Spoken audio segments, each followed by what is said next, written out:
Mohadese Jan, welcome to NexusTalk. Thank you, Nila Jan. Thank you for inviting me, and thank you. I'm glad to see you, actually. Me too. I don't know if it's interview for me or you mostly. No. I'm such a fangirl. Sometimes, No. Okay. I'm such a fangirl. Okay. I saw your stories online, and I was like, Afghanistan's first female pilot, and I have to have a conversation with you, which gave away a little bit of the answer, because I was going to ask you, how would you like to introduce yourself? But before that, I want to say I'm really excited to talk to you. I think that through your experiences, through the things that you've seen as Afghanistan's first female pilot, you've seen things, you've experienced things that a lot of people, especially Afghan girls, might not have, experienced. So I'm really excited to learn from you and hear from you. Yeah. But before we do that, how would you like to introduce yourself? Well, as always, ladies and gentlemen, this is your captain speaking. My name is Mohadese Mirzaee, and I'm the first and only female commercial pilot of Afghanistan. And actually, I've recently been upgraded to captain. Wow! So now you can call me captain. That is so Thank great. you, When did thank that you. happen? Actually, last month. Wow. So this is like the first brand news actually coming out. Yeah, you're the first That is person knowing awesome. that, actually. Wow, I feel so special. Yeah. Thank you for sharing that with us. No worries. But before I ask my other questions, I'm curious. Captain, pilot, what's the difference? Well, pilot is mostly like the job's name, but then captain is kind of like a position of the job. Okay. So we in the airliners, in the commercial flights, usually we have two pilots operating. One is the captain, the other one is the first officer, or the co-pilot as we know it. Yes. So I was the co-pilot or first officer until now, and then now I became the captain. So That the is captain is the awesome. responsible one and the one who has to answer to everything and has the most authority. So That's at the great. end of the day, they will come and take my neck for whatever that happens. Well, that, of course, Yeah. more responsibility, Yeah. more pride as well. But I think people who are in the profession know more how big of a deal it is. Yeah. But, when you say that, when you say and share that out loud, I can't help but feel the pride, and coming from Afghanistan, having this profession that, if you were a little girl, I can assume there were no role models for you to look up to and be like, I want to be her one day. So, Yeah, actually, it was very hard for me to find a role model. But I am the kind of person, I don't know how people would take that. But usually what I did, I know having a role model is good, but sometimes some of us, we don't have it, and it's very hard to find that. So what we try to do is to make yourself a role model. That's what I always tell myself, and that's how I operate, I would say. Yeah.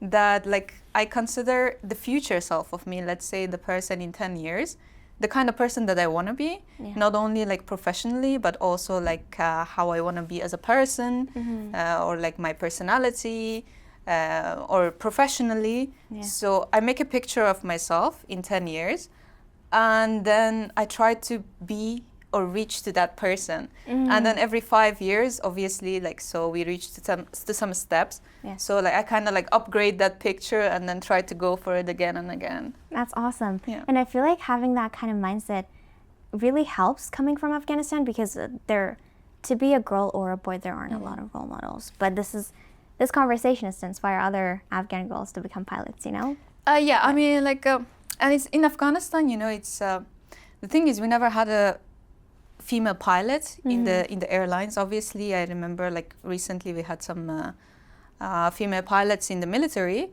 but we never had a female pilot in the airlines or operating commercially. And it's very hard, even to dare to dream about it. Yeah, exactly. It was not something easy, and it was a lot of people who played a very important role in this.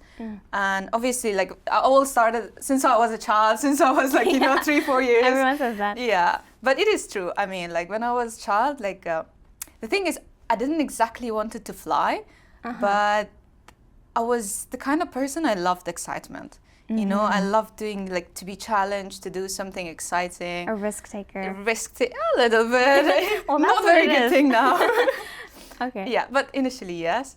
And I was very good at school. So I was very good at math and science and physics, and like later on when I was talking to my mom and my family, that I want to do something exciting, you know, like something that I would do differently every day. And because I can't work in an office. I tried working in an office. 9 to 5s, yeah. It's not for me. Like, I mean, I have respect for everyone who does it. Not for me.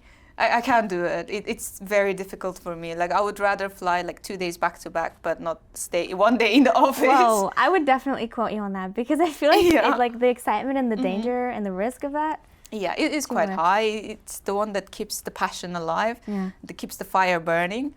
And so I was like talking to my mom. I remember I was like, I think starting the 1st grade in the school. That's when it started for you, thinking about flying. Yeah. We were talking to my mom, and my mom was also very supportive about education, and like she was always encouraging us, like, what do you want to become in the future? This question was always there, and like knowing that my elder sister was also very good in the school, so I was like, I want to do something. I want to become a, I don't know, philosopher back then. Oh. But later on, my mom was like trying to introduce me to some more jobs and other things I can do. And I remember she told me that, how about becoming a pilot? Do you want to become a pilot? And I was like, pilot? The one who flies the airplanes? Just like, yeah. I was like, wow, that's so cool. Yeah, I want. Why not? And the thing is, like, my family is very supportive. And I know like a lot of us, we don't have that luxury of having a supportive family, supportive parents, especially Afghan girls. I mean, obviously we have to some extent supporting, but when it comes to something which is completely new, it becomes very hard for the families. It's just because the families they love their daughters or son. They know they're gonna go through a lot of hardship being the first one. But let's say my mom and my dad was very supportive, and the fact that I told them that I want to become a pilot in the future, they didn't see any obstacle in it. I love that, because having done some other interviews as well, like being the interviewer, asking those questions about success stories, I can't help but see the pattern. And, you know, every successful person I talk to, you especially, it goes back to the parents, you know. What kind of ideas did they ingrain in their child? And did they give them the courage to dream, you know? Because Afghanistan is so closed off, there's so much negativity, that it's easy to think that, you know what, I'm just going to finish 12th grade, God knows what happens after. But I love that. That is, you know, kudos to your mom for ingraining that idea and giving you that inspiration. Yeah, she's a very strong woman, and I think I took after her. But like, I mean, it wasn't easy. One thing is to dream, the other thing is to follow it. I mean, we all dream, but I think at some point we all want to become a pilot in the childhood or an astronaut. I think that's a given. I had that phase. Is given. I also wanted to become an astronaut, by the way. Well, not too, kind of similar. I hope I don't get any hate comments for this, but I mean, if you're good at STEM, I feel like they're, we could say that. Yeah, I mean, at least for becoming astronaut, you still have to become a pilot. Oh. Yeah, it's one of the requirements. So you could do both? Yeah. It's coming. Maybe. I don't know. After you become the captain. We'll see. But yeah, so I did my schools. I was born in Kabul, so I was raised in Kabul with my family. The thing is, when I finished the school, there wasn't anything in Afghanistan. Like, there was no flight school, there was no university degree that you could take that would make you become a pilot. So there was no information. It was very hard, like, to access to information. So there was no resource of information. I didn't know how to proceed. And just like a few places that I reached out, it was for the military pilots. And I didn't get a very good feedback from them. What did they say? They told me you're too small. I thought they would say that you're just because you're a girl. Well, no. They said I'm too small. Wow. So that was something. They said you're too small, you cannot fly the jets. It requires some muscles, which I don't have. So that was, it was very upsetting in the beginning. And obviously the fact that you're a woman and it makes a picture of women being weak to not being able to fly the jets. And since back then I didn't know, we fly the planes with hydraulics and it's all computer. So like when they told me you're small and you cannot fly it, And I actually thought it requires, muscles and like Yeah. lifting up the 60 tons plane with hands. But apparently it's not like that. It's all computers. Yeah, the brain comes before the muscles. Yeah, that's true. They just wanted to like undermine. Yeah. Because you could were a say girl. that. Yeah. But I didn't give up. So I came for a program to Canada to finish my last year of high school. And that was the place at the time that I had the resources, internet, even the flight school here. So I remember actually I went to the flight school in Billy Bishop Airport in Toronto. And I went to them and I asked them like, hey guys, I want to become a pilot. They're like, okay, sure. I was like, but am I okay to fly a plane? Like, am I too small? And I remember they were laughing. They were laughing like crazy. They're like, where did you get this idea Yeah, from? they were like, what do you mean you're too small? Yeah. I was like, well, I don't know. Some people told me I'm too small for that. No, that's absolutely okay. Like, you can start your training. So that moment, I was super happy. They told me to make like one discovery flight to actually realize if you like it or not. Discovery flight? It's like a It's just like training? one flight. It's in a small plane, like 4-seated plane. Okay. And then you just go with the instructor, like maybe fly for 30 minutes. And he lets you fly a little bit to feel the airplane and also like Oh, okay. to kind of like realize if you actually like it or not. So I took that flight and we were flying over the Toronto city. And I remember the instructor told me, like, we were on the runway and he was like, take off. I said, I don't know anything. How am I going to take off? I was like, no, I will tell you what to do. You're going to do the takeoff. And it's a small plane, obviously. It's very easy to fly. So I took my hands in the yoke. And then he was like, okay, rotate now, pull. And I was pulling. And then, we departed and we left the ground. And that was the moment I realized this is it. Like, this is me. I was born to fly. And this is for me. It kind of like, I can imagine as someone who's never, of course, flown a plane, that moment kind of breaks this idea of, I can't do this. Yeah. But when you do the takeoff, you're like, this is not too hard. Yeah. I can do it, actually. That's amazing. And that was with no training. That was without the training. But obviously, it was under control of the instructor. Yeah. But still, like, the fact that he gave me the control and showing me that I can actually do it myself. So it gave me the confidence and the confidence that I actually needed to start my training and to like take a step towards my passion. As someone who can't even drive yet, I think that is a really like exciting but also scary thing to do. So it is quite scary, but it's life. Sometimes we have to take the first step. The first steps are always scary. Yes, that's true. Tell us more about what that journey looked like after you were like, okay, this is my thing. I'm going to stick to becoming a pilot. What did the years coming look like? So like I started the training. I took a few ground classes in Canada. But the thing is, unfortunately, at that time, even now, there is no scholarships. And the thing is, there is very little help or even like loan or scholarship from any like organization for pilots. And it's always like the biggest struggle for everyone who wants to study and become a pilot. I'm not saying that there isn't any. There are other options as well. But it's one of the biggest issues that we have until now. And back then, there wasn't any. So I was working full time, like I was doing student jobs. I was working in the Tim Hortons. I was working in McDonald's. I was a cashier in Walmart. Wow. I worked in Loblaws. I can list and name all of them. I was working in so many places just to be able to afford the training costs. But unfortunately, it wasn't good enough.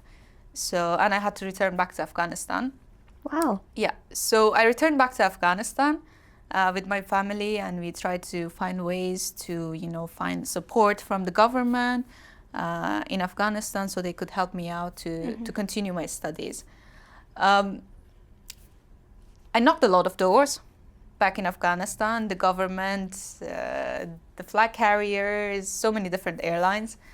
And it wasn't very fruitful. And I got different comments, or at first they would say yes, but then later on they would forget or they wouldn't answer my calls. Yeah. So at some point, like I think after 5 or 6 months, I was like, okay, this is not happening. I don't know what to do.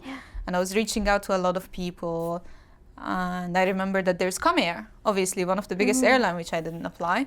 So I reached out to Kam Air, and then I told them about my passion, the fact that I want to become a pilot. And they were like, okay, yeah, there is a lot of girls who wants to become pilot. We understand that, but we will see. So I called them again a few days later, and I was like, I want to talk to you in person. They were like, okay, just come. So I went there. I brought all my documents. I was like, okay, you told me that there is a lot of people who want to become pilot. That's true. Yes. But look, I have done something towards it, you know, like I'm not just all talks. Yeah. So I flew like 10 hours in Canada. I did my ground classes. The plane is okay. I'm okay. The instructor is still alive. Yeah. So we were all good, you know, like we could, I think I deserve a chance. Yes. To be honest, they didn't say no. But they said, we'll let you know whenever we have like the batch to send for the training. But they also didn't say yes. But so like I was just hanging there. Yeah, okay. Nothing was happening, so I kept calling them every day. I love your persistence. Yeah, you have to be persistent in life, otherwise you're not going to get anything. And there's also something that I always believe, life is not fair. True. Life is not fair, and you know, like in order to get something that you really want, you have to go knock every door, and you have to be persistent, you have to be consistent, otherwise, like, I mean, no one is going to come and give it to you in your hands. Yeah. Maybe once in a while that will happen, but not every day. Especially for us people, like the girls from Afghanistan, right? So yeah, for I think 5 months, I kept calling them every day. It took them 5 months to get back to you. Yeah. No, I mean, they were answering, but they were not giving me a proper answer. They were also like considering what will happen. It's not an easy decision for them as well.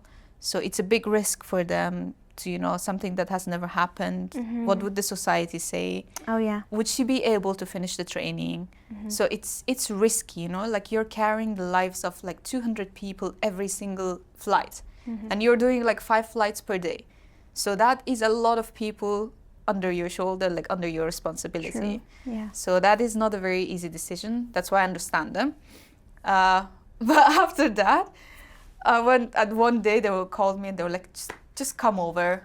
Like, you know, you kept calling us so much. Everybody knows you. Yeah. So just come over, let's talk and let's finalize it. So I had a proper interview, and then at the end they were like, okay, yeah, we give up, you know, we give up. We're going to send you somewhere for the training. That's awesome. Which was quite nice. I mean, obviously, like, sometimes you have to think about the way the person, like, you know, you're talking to some person, right? And you have to think how they think, like, you know, how they observe things. Like, you know, when I was talking in my interview, like, yeah, sure, I talked about my passion. I talked about my dream and the fact that I flew, like, I took a few steps. But he's a businessman, the person who was doing my interview. So, like, I had to think outside of the box. So I was like, let me, like, approach this, excuse me, in a way that he would understand. So I came up with this idea, and I told him, like, you know, if you do this, it is going to be good for you, for your business, because you're going to have the first female pilot of Afghanistan under your airline's name. Like, imagine the PR for the company. Wow. And that was your it. way of thinking with this. Yeah. Yeah, and that was it. And he was like, wow, I never thought about that. You have to put yourself in the other person's shoes. Yeah. See what they're getting out of this. Yeah, that's true. Yeah. So, like, I mean, it's not only about the passion. You have to, like, think the way they do and how they perceive it. So I think that was, like, the last point that I said, and it actually convinced them. And then they sent me to Philippines. I did my training in Philippines, flight training, classes, very intense training, quite hard. Day and night flying and doing classes, quite a lot. After that, I went to Bulgaria. In Sofia, I did my type rating, specific training for the type of aircraft I was flying. So I fly a Boeing 737. So I was doing my training there. So you told us about the training that was done in Philippines, and then you went to Bulgaria to finish it off. How long was the whole thing before you went back to Afghanistan?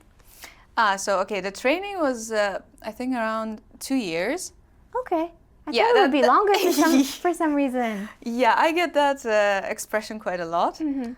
The thing is, my training was, so we have two kind of training. One is like more of like a compacted, expedited training. And the other one is more like a, you take your time, you do it on your own pace. Okay. So the one that I did, it was extensive training, and it's like a full-time training. And usually, like, if you want it, you can actually finish it in like 14 months. Wow. Yeah. But that would be insane, because what did your day-to-day life look like when... I was just flying and studying. I wasn't doing anything else. Like, I remember even my apartment was in front of the airport. So I was like saving time on the transport as well. Yeah. So it's not like people say you have to study 7 years, 10 years. That's not true. So the actual study, it depends to you. Okay. How fast you learn, how fast you can grasp the training. And it's just absolutely up to you. There are like people who I know, like they did their training in 4 years. Doesn't mean like they're not more competent. Yeah. It's just, it depends the person. So I was like super passionate, and I had like a limited time to finish because it was sponsored by Kam Air. So I had to also consider that. Oh, okay. And that's why like I was doing the full training and the classes. I remember like in the morning I was going to the flights, and then in the evening I was doing classes. So it's, yeah, it requires a lot of time management and stress management. I was going to ask about that, because now, especially, I mean, doing the training or flying the plane, there's so much stress. Also, the schedule is so packed. How do you deal with that?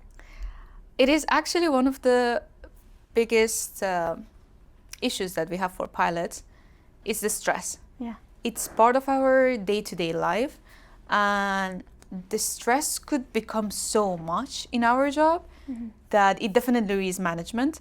And obviously we have like some lessons that we take that teaches us how to do stress management, but it usually depends person to person. For example, for me, if I get too stressed, like I spend a few days with friends, I go out with them, I go discover new restaurants, or I do painting.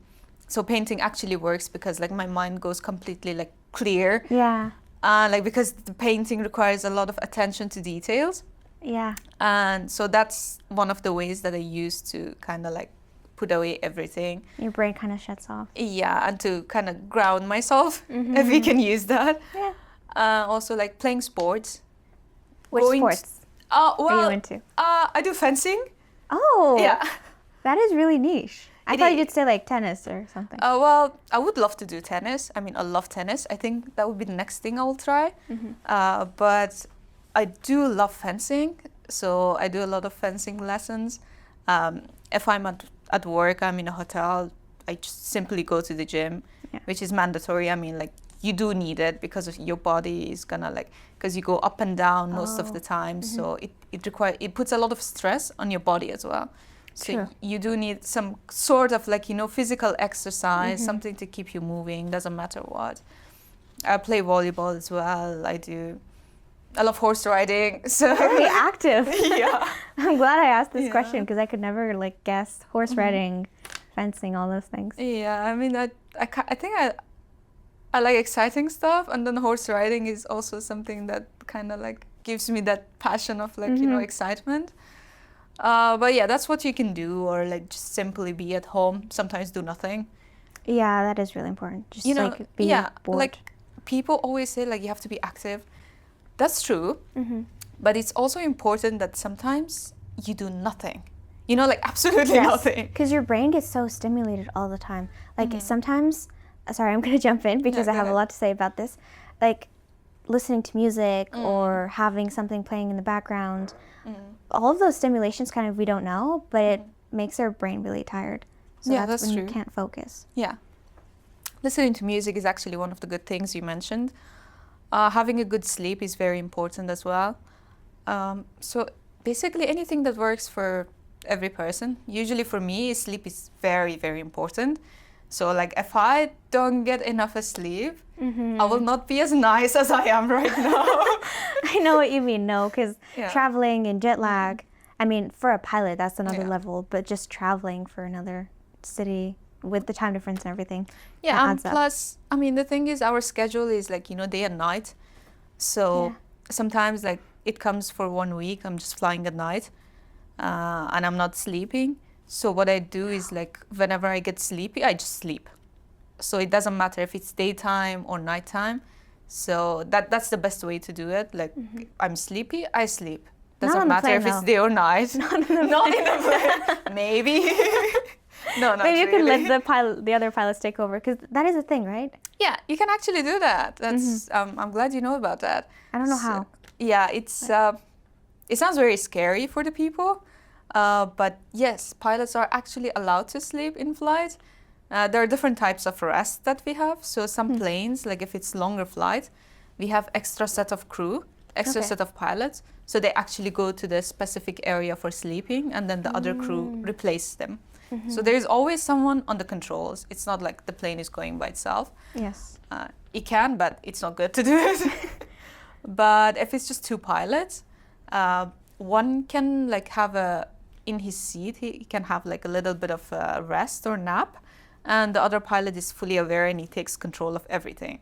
Okay. So basically, he's just like, it's just like, it's not gonna be deep sleep, obviously, like 15 or 20 minutes of sleep, but that will like give you more energy and it will wake you up for later stages, which is needed.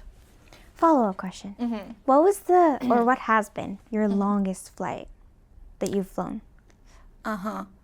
So I think it was around 6 hours, Okay. like without stop. So it has been the longest flight that I had. I think it was around 6 hours without any stop, because the type of the plane that I fly, with the passengers, it cannot fly longer than that. So it just depends to the plane on how many passengers you have. So it's very hard to say the longest flight, because Yes. like if you have less load or less passengers, you can go longer. If you have more passengers, you have to go lesser distance. Okay, that makes Yeah. sense. I'm learning so much. This is There you really go. cool. But I want to go back to, the journey of training. You said, Yeah. okay, you did the training. It was 2 years, really intense. Kam Air was like, you have 2 years. We'll give you the funding, right? Yeah, that's true. Yeah. So you can finish it. And then you went back to Afghanistan. Did you start flying right then? Yeah, actually, I started flying right then because I had all the qualifications, and then I started flying in Kam Air in the same type of airplane, with the passengers, obviously. Yes. It was amazing. Of course, I had my training for some time, and after I got released as like a full competent first officer or pilot, co-pilot, we started flying, and it was, I think, my first actual flight with a normal captain, and it was my turn to fly. So there's also another misconception that people think only captain flies. So that's not true. Captain and co-pilot, they both fly. So let's say if we have two flights, one flight the co-pilot flies, and the next flight the captain flies. So they take So turns. it's like we switch, and then the other pilot does the other things, like communication, like he follows the leads of the other pilot. Okay. So yeah, it was my flight, and I was supposed to make the flight. I was pilot flying, and obviously I was nervous. It's my first flight, Yeah. and so I'm like setting up everything, and like, I'm flying, I'm a little bit shaking. It's normal. Yeah. And then I look to the left, and I see the captain is also shaking, and I was like, Because wait of a you? minute, wait a minute. I'm shaking because this is my first flight. Yeah. Why are you shaking? Yeah. And then the response I still remember, he was like, this is my first flight with a woman. I don't know what to expect. Okay. So that was quite interesting. No, it was nice. I mean, we laughed about it, obviously. So we kind of like calmed down the environment. And later on, we were talking about that memory and laughing about it quite a lot. Yeah, that is a So- good story from your first ever flight. Yeah, I mean, But the captain's supposed to be like your emotional support, you know? yeah, but of course we're all humans. So Yeah. True, true. it was also a moment for him because, like, we always talk about the fact that I was the first female flying, the struggles and like the emotions that I felt. But I also look at it in a way that those people who flew with me, it was their first time as well. So it's sometimes good to talk about their emotions as well, because, you know, like, it's not everyone is bad, everyone doesn't like women to succeed. We have a lot of men who actually support women, and they're happy to see women, you know, like, to get higher places. And I think a lot of pilots we had in Kam Air, they were the category that they like to see women succeed. And they were also nervous because they wanted to see me succeed, not to do anything wrong. And obviously, initially I had to do a little bit extra because I had a few people in my batch that we studied together, and then we started flying Kam Air together, but they were guys. So I had to put like double amount of effort and knowledge in order to be at the same level as them. Just because I'm a woman. So obviously they were asking me more questions. They were putting me into more scenarios to kind of show my competence. You know what? That makes you an even better pilot. Yeah, that's true, actually, yeah. I mean, I try to look at it in a positive note, that, you know, they were the ones who made me become a better pilot. Yes. Not the lazy one, but the one who's like super active, studies and knows how to do things. But obviously it was difficult. So people expected me to know everything. But then I had some supportive friends, supportive pilots, captains, instructors who helped me out. And I would say generally, like, in Kam Air, I had a very, very good memories, and the support of the pilots, it was amazing. And going back to, you know, you said it isn't just black and white, you know. Yeah. There are people who support women. There are people who want to cheer you on and see you succeed. And that captain was nervous for you because he wanted to see you succeed. But, you know, you mentioned that there were some setbacks. And let's just talk about the negatives so we get it out of the way. Yeah. The challenges that you faced that helped you become who you are today.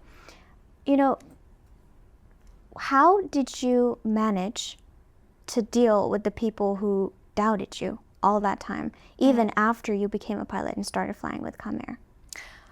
Well, you know, the thing is, I think becoming a pilot in Afghanistan, of course, it had its challenges. Yes. But personally for me, I think becoming a pilot again in Europe was the one that actually tested me. And tested my passion, and like, that was the time I actually had to prove myself twice as much as I did in Afghanistan. Because, I mean, obviously in Afghanistan, it was given that people not gonna like believe me or support me. So I was expecting that. And there were also like, socially some people accepted it, some people didn't.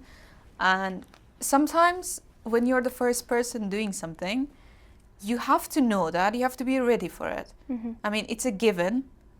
It's history, we know whoever starts something, they're gonna have a lot of negative comments, they're gonna have positive comments, there are gonna be a lot of words behind it.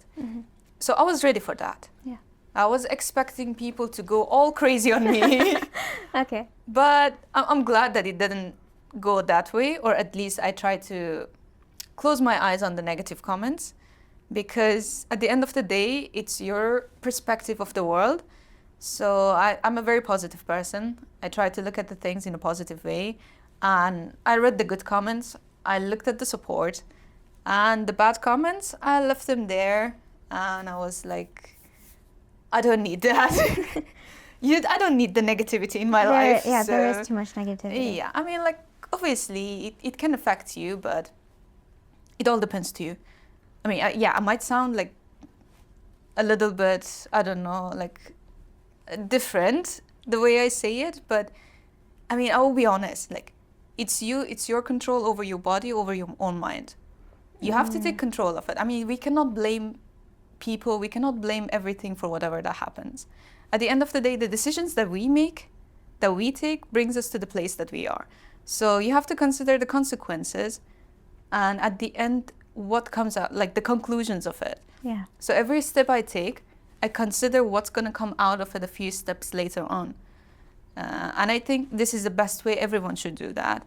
I mean, you cannot just like blindfoldedly take a step and consider people to be happy about it. So you have to know what's going to come out of it and be ready for it. So what I'm hearing is, you know, you can't control what happens outside how people react, but you can control how you react towards that. Yeah, that's true. So Mohadese Can, looking back over your, you know, training journey of becoming a pilot and overall journey of becoming a pilot in Afghanistan, what was the moment that you're the most proud of? That's a good question. So there are a lot of moments I'm proud of, but there is one that stands out very mostly, and that's the 21st of Feb when we had 2021. We had the first all-female flight in Afghanistan by Kam Air, which the flight crew members and the cabin crew members, they were all female. And I was operating the flight with Captain Veronika Borisova. She's a Ukrainian captain, but she's also a female. And then we had the cabin crew, all Afghan females on board. We did the flight from Kabul to Herat and back from Herat to Kabul. We actually had the YouTuber Josh Cahill on board who documented the flight. Wow. Which the quite funny thing is it was not supposed to happen. I mean, we didn't know about it. It was a surprise? Yeah, well, I mean, we knew about it like a day before. Okay. We knew that a YouTuber guy is gonna come, Josh Cahill. He reviews the flights and airlines, and the company told us, you know, you're gonna be flying with a captain, with a very experienced captain. So just, you know, do your things, but just know that there is gonna be someone on board filming because they do need to inform us and they need to take permission. But then the next day, they told us that it's gonna be with Captain Veronika. I was like, so we're gonna fly together? And then we came for the briefing and I saw all the cabin crew is female as well. It's like, wow, so we are all female. Oh.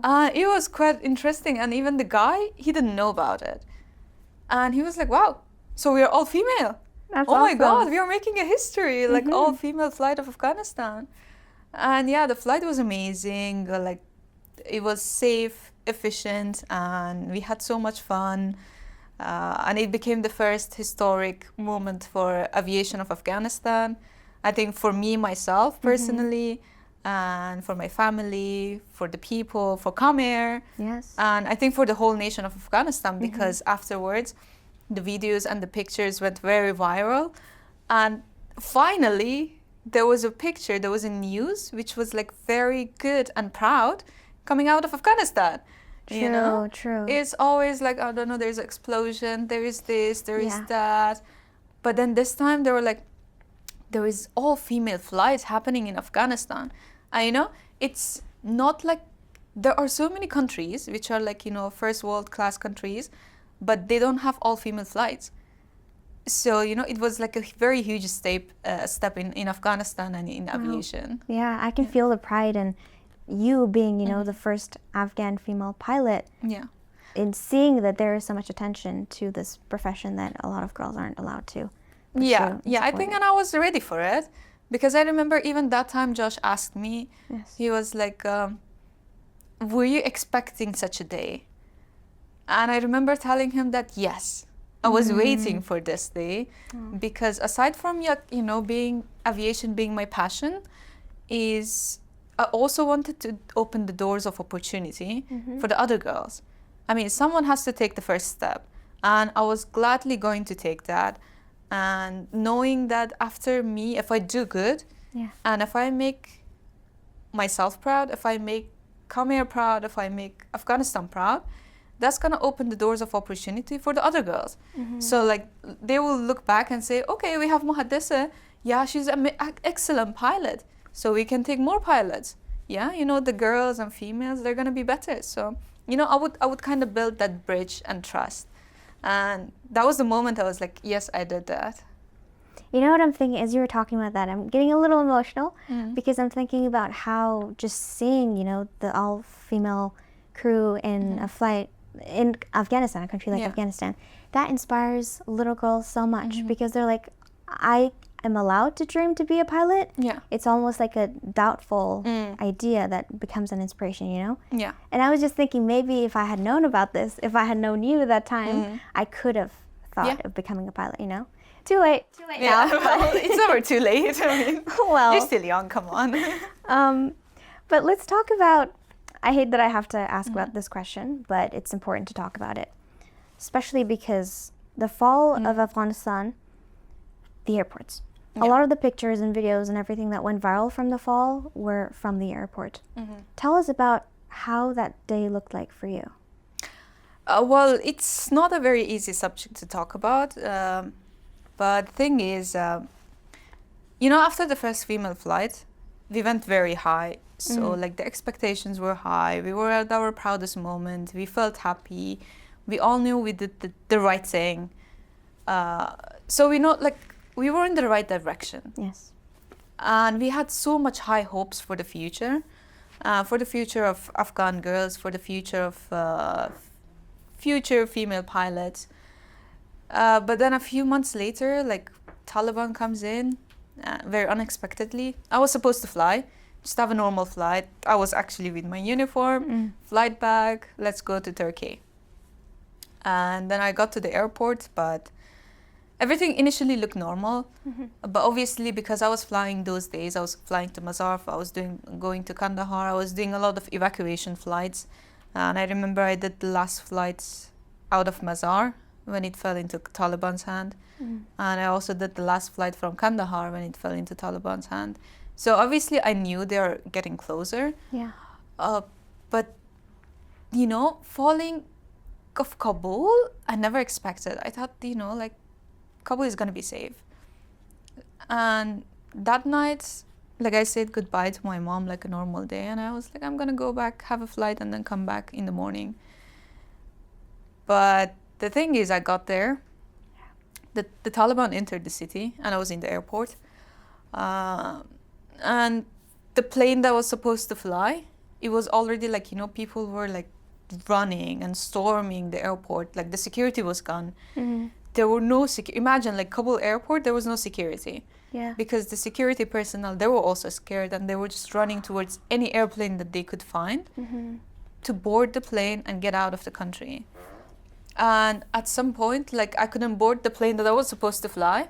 Yeah, of course, because there's no one. Yeah, there was no one, and the people were scared, so there were a lot of guns, a lot of people running.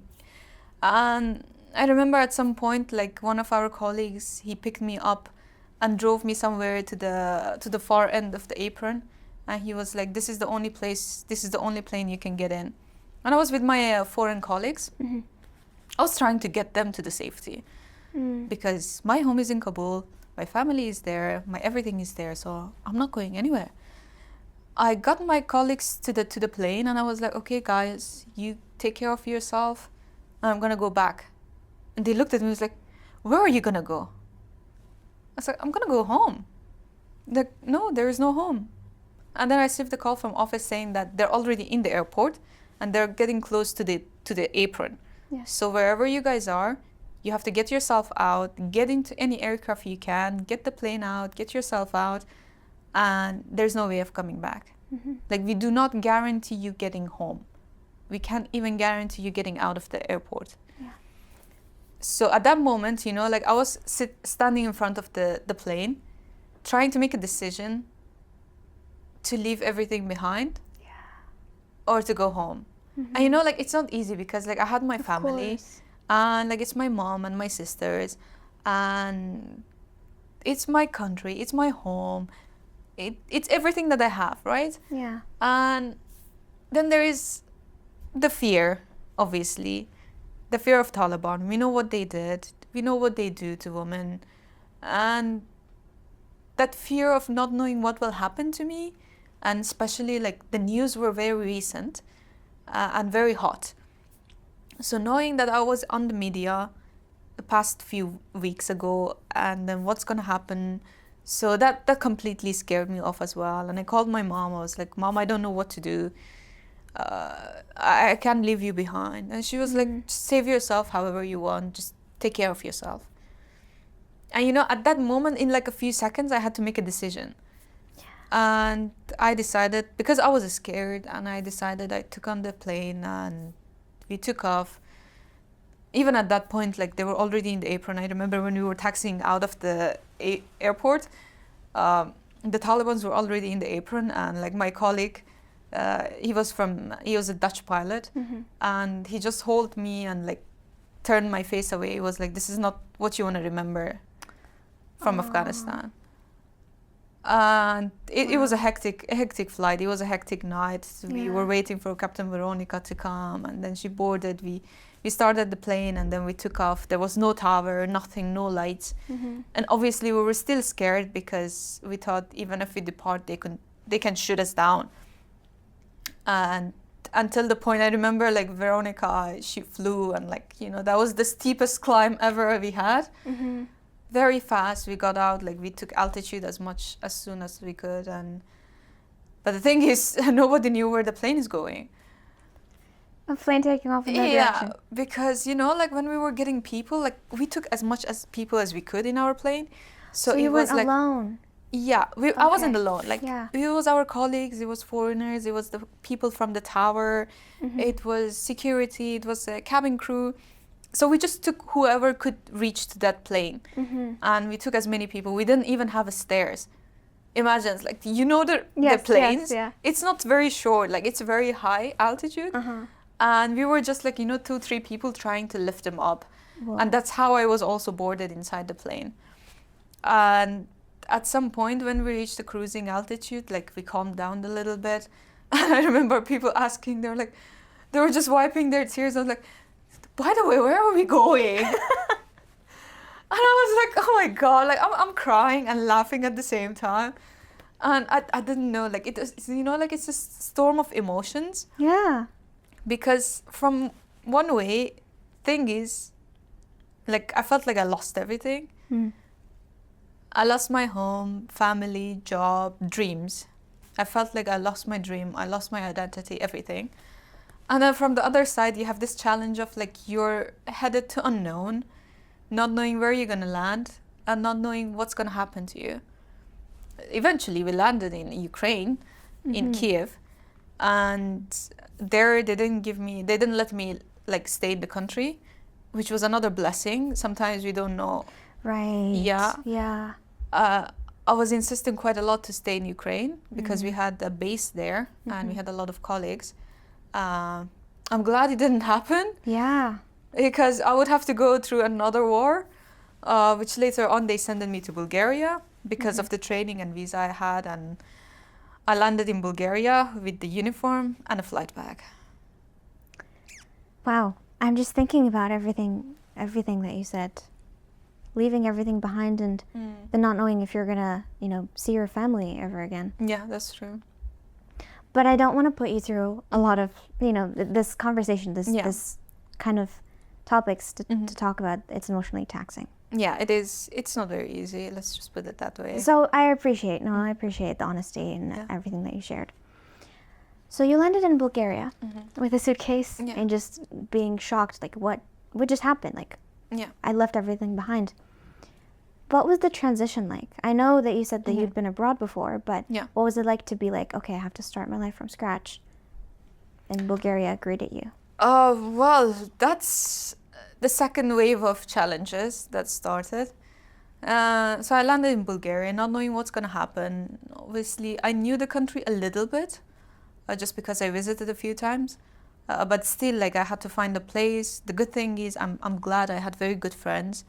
And sometimes we have to let people help us. You know, I was also initially the kind of girl, like, you know, I'm going to take care of everything. I will do this. I will do that. Yeah.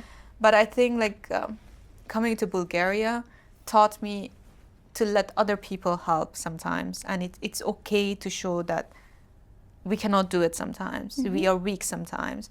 And at that moment, yes, I was at my weakest. I was going through depression. I was upset. I was away from my family. I didn't know what's going to happen to my family, and I didn't know what's going to happen to me. So yeah, I was going through a very heavy depression period. And I think every Afghan that they left, they were going through very hard times. Yeah. But thank God those friends helped me out with accommodation, with trying to do my paperwork, at least like as much as they could to make my life a bit easier. And it's not easy, especially living with your family and then becoming alone. And aside from that, I had to figure out how to start working again, because there's no support from the Bulgarian government when you initially join. I mean, obviously they did their best. I'm grateful. It's my new home. They did their best to like expedite my paperwork and to give me like residency.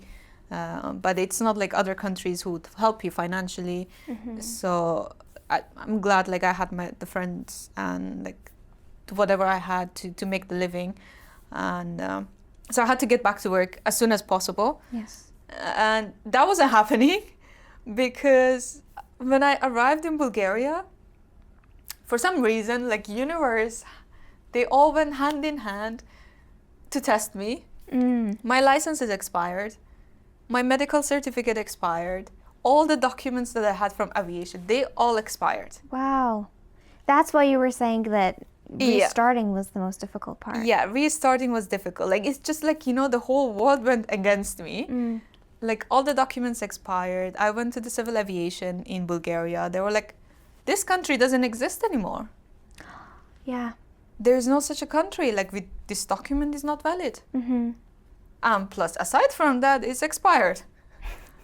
And I was like, okay, so let's do something. They were like, there's nothing we can do. You start from scratch. Did you end up starting from scratch? No. Okay. We don't always listen to people. We do have a research. Okay. So that's what I did. So I did a little bit of researching. I went through the documents, what I can do, what I cannot do, called a few friends, you know, used as many people as I could, calling them, asking them if that's the law or what I can do to you know, get my documents. And at some point, I even used media in my advantage. Yeah. Because I'm sharing that. It might sound a bit weird, but let's talk about the resources that we have, right? So as a pilot, the resources are very important for us and we like to use them. Yes. So knowing that the civil aviation didn't want to help me, even though it clearly said that they can convert my licenses, it required extra steps that they didn't want to take.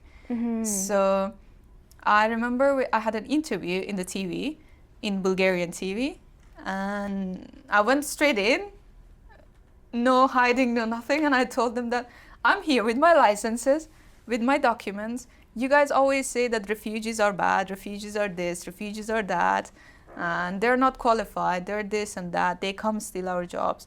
It's like, here I am, another refugee. I came with my qualification, I'm skilled, you need pilot in your country, and I am one. Yeah. But you're not willing to help me. Which was like a bit straight and direct. But sometimes you have to be like that. You know, sometimes you have to be strict and tell them this. And I remember the next day, I received a call from civil aviation. And they told me that, you know, like, let's look at your documents again. And that was it. Like, after that, like, obviously, they still made me do a lot of exams. I remember taking 13 exams. Wow. Yeah. And it's one of the hardest exams in aviation. We call them EASA exams. And I took them all in 2 weeks, back to back. Oh my God, kudos to you. It's crazy. I don't know how I did it. I don't think I would do it again. It was crazy. Like, I mean, I think I was so passionate and motivated at that time that I wanted to prove to myself that I still have what it required me to become a pilot. And I'm still that girl. Because I remember I went and stood in front of the mirror at some point. I was like, this is enough. This is enough crying. This is enough, like, you know, being lazy. You're an Afghan woman. Afghan women are strong, they're courageous, and they don't give up. So it's time to stand up again and, you know, prove to the people who stole our home that no matter what you do, we're not going to give up. I love that. And I made a promise to myself. Obviously, a lot of planning. I mean, talking is not the only thing that will get you somewhere. What I usually do, I write on a paper. Yeah. As cliche as it sounds. Like journaling? It works.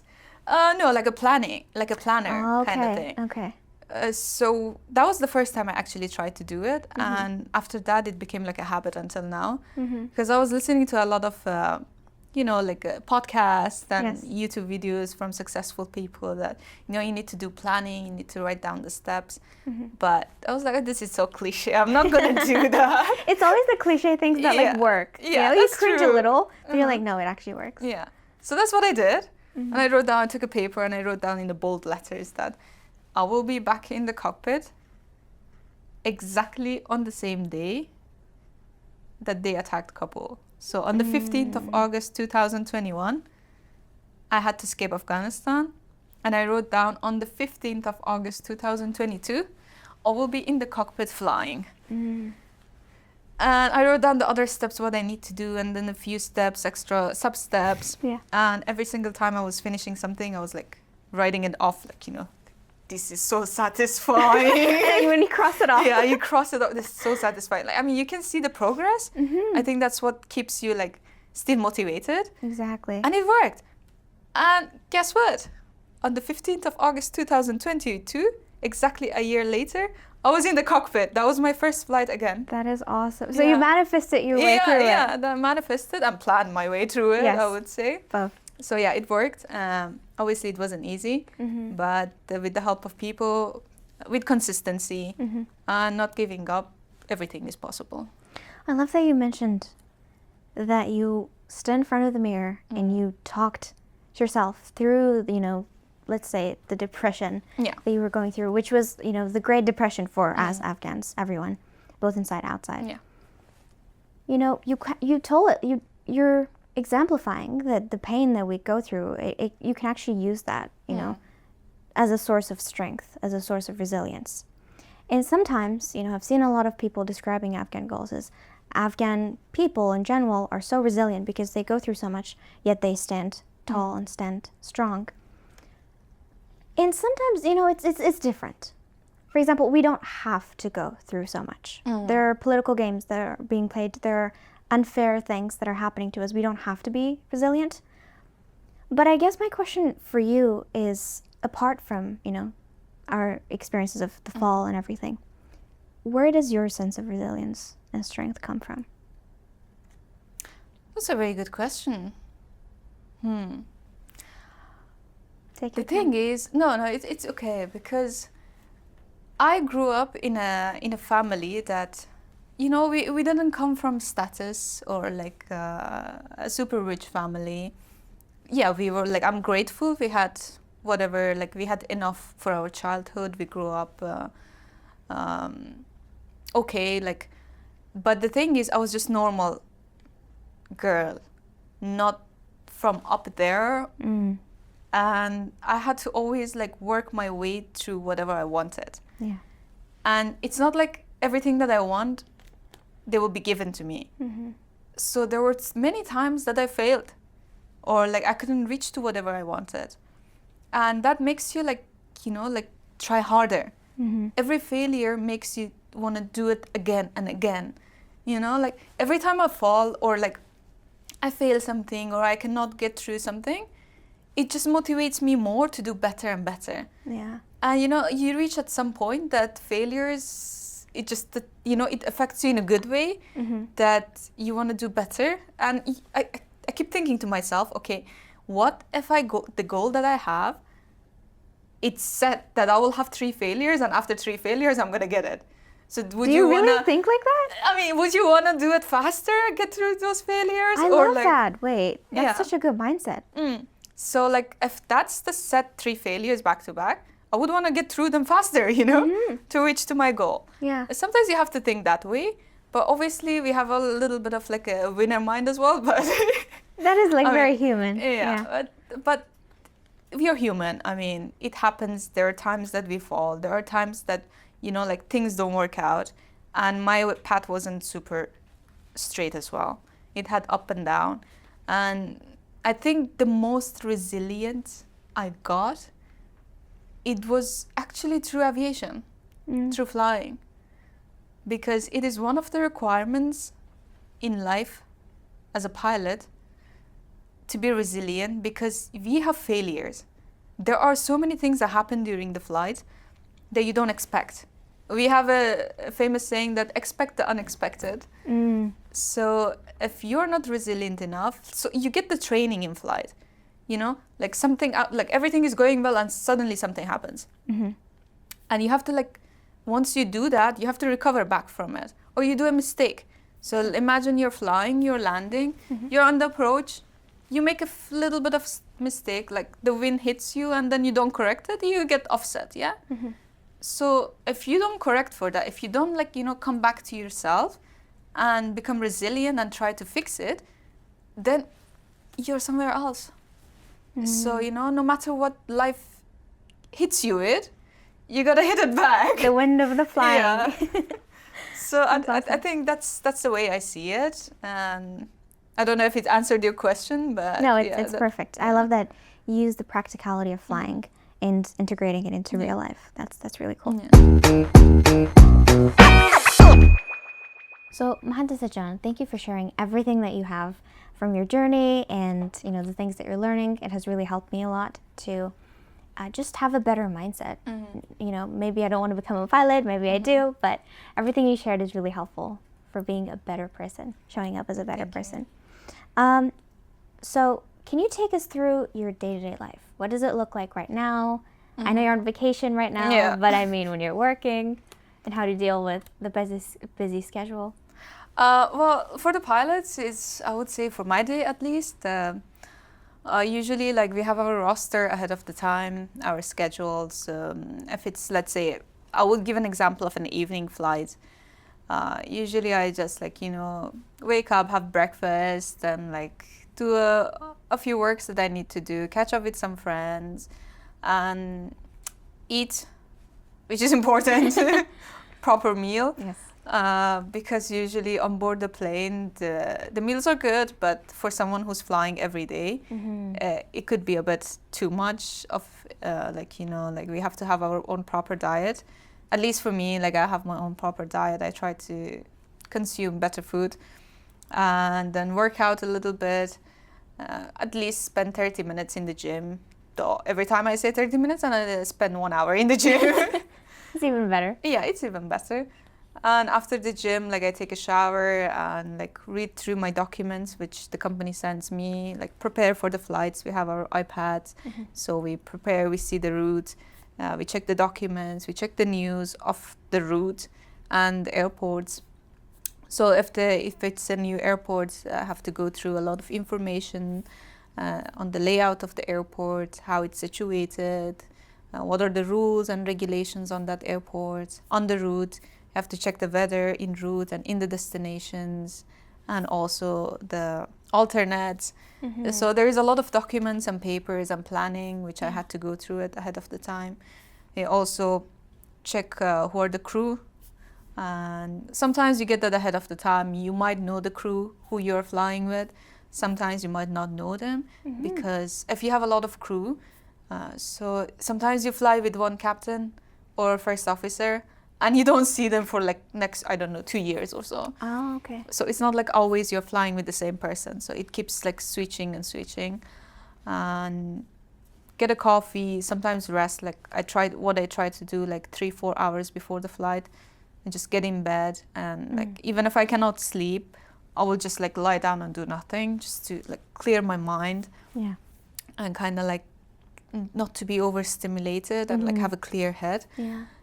If I can sleep, that's the best. So I try to sleep, and then I wake up, get ready for the flight, put on the uniform, go for the flight, see the crew, see the dispatchers, have a chat, make a few jokes. And now that I became a captain, so I'm like the cockpit manager, so I have to like, you know, make sure that my first officer, my crew, they're all comfortable, everyone is okay and healthy. So I'm checking on all of them and getting the papers and documents, making sure the route is okay, the plane is okay, which is very important. And we take off and everything is okay and everyone is happy. I'm just getting inspired listening to you and imagining, you know, you going through your day-to-day life. Because I'm going to go back to the cliche thing. We don't see a lot of Afghan girls, you know, being and living the life that you do. And I think that really models empowerment, female empowerment. So I would like to ask, as someone who, has really symbolized female empowerment, what do you have to say to female, the female population, not just Afghan people, who are doubtful of themselves and their potential? Well, I understand the doubt and where it comes from, but my message to the girls are, don't underestimate yourself. If you can dream, then there is a potential to achieve that dream. And dreams, we have dream. You have to dream. You dream big. My mom always says the universe is not on budget. So dream as big as you want. Yeah. You have to ask for bigger things in order to get to whatever you want. Yeah. And there is no budget. Universe is not in budget. So just want as much as you want. Yeah. Dream for it, but also make sure you plan things. Like dreams are one thing, but goals are the other thing. Yeah. Make sure if you want something really badly, really, like you have the passion, the burning desire for it, go for it. I mean, nothing is stopping. Like, what is stopping you? I always say that to my friends when they're like, oh, I want to do this. I'm like, what's stopping you? It's only your own thoughts. Yeah. Bravo. Yeah, it's only your own thoughts. If you plan it out properly, I mean, if you have written it out, or like you plan it, you know how to go forward, always take the first step is the biggest one. It's a scary one, and it's the riskiest one. True. Once you take the first step, you're already in. You have to do it. So I would say do that. Never underestimate yourself. And whoever says you can't, show them you can, and take a few pictures and post it that you can. Oh my God, I love that. And going back to the first step, that really resonates with me too. Like starting this podcast, doing this, it was a challenge for me. And I'm getting more used to it. I'm feeling more comfortable. I'm enjoying it more. But the first step, gosh, was that scary. And it's always the first one. But when you look back, you're like, I also am going to be so nostalgic of that first moment because I was so nervous, Yeah. Do you ever think like that? I have to say, like, the thing is, whenever you start something new, it's like starting a new job. Yeah? Like, it's so embarrassing. The first day at work is so embarrassing for some reason. Yeah. Because, like, you expect to know everything from yourself, but obviously people know it's your first day, and you shouldn't know everything. Yeah. And that's why, like, I think a lot of people hesitate, and it's perfectly, normal for us not to know initially. Yeah. And for me, it was the same. Like, initially when I started, it was big moment, but I felt like a bit embarrassed, like why I don't know everything. But is it like imposter syndrome a little bit? Maybe, yeah, it could be, yeah. But now when I look back, and I'm like, I'm glad I went through that, because it's just a temporary phase. True, yeah. You have to always look at it that it's temporary, and you have to get through it, and after that it's all good, and you can get through whatever you want. Also, later on, it comes with advantages. So I'm going to do a little bit of advertising for becoming pilots. We talked about a lot of, the negative things, but there are a lot of good things as well. Like, look at me, like, right now I'm living the dream, flying in Europe, and, every single day I'm in a different country. So every time I fly, I have a layover. We stay there. We have enough time to go to the city, walk around. So you're traveling the world. Yeah, and to walk around, visit different places, and catch up with friends around the world. It's just amazing. I love traveling, and I love to see the new cultures. Yeah. So with this job, I get to work and also travel around the world, see the people, see the culture, see the different places. And it's just the more countries you visit, I think the more cultures you see, you become more accepting of people. Yes. And your mind broadens. I don't know if it's the right phrase for it, makes but sense. yeah, you become more accepting. Nowadays people are so closed off. True. That they don't want to accept each other, and they're so in their own bubble. And which I do accept, being in your own bubble is good, but to some extent you have to be accepting of the other people as well. And you see different cultures, you become more accepting of everyone. And for me right now, it doesn't matter if you speak Farsi, if you speak English or French or German, or I don't know if you're Muslim, Christian, Hindu or whatever. I don't care. As long as we are humans and we respect each other, and we have a love for each other, you know, like it's you know, we are humans, we should accept each other and we should respect each other and we should help each other as much as we can. I love that you not only inspire me and other Afghan girls, but also you have a universal message Yeah. for everyone out there, Afghan or non-Afghan. So thank you again. Thank you for taking the time to do this, for sharing your story, for being this honest and bringing your whole story to the table. I think a lot of people benefit from your honesty and your resilience. So thank you so much, Nila. Thank you. Thank you. Until next episode of Nexus Talk, stay informed, stay inspired.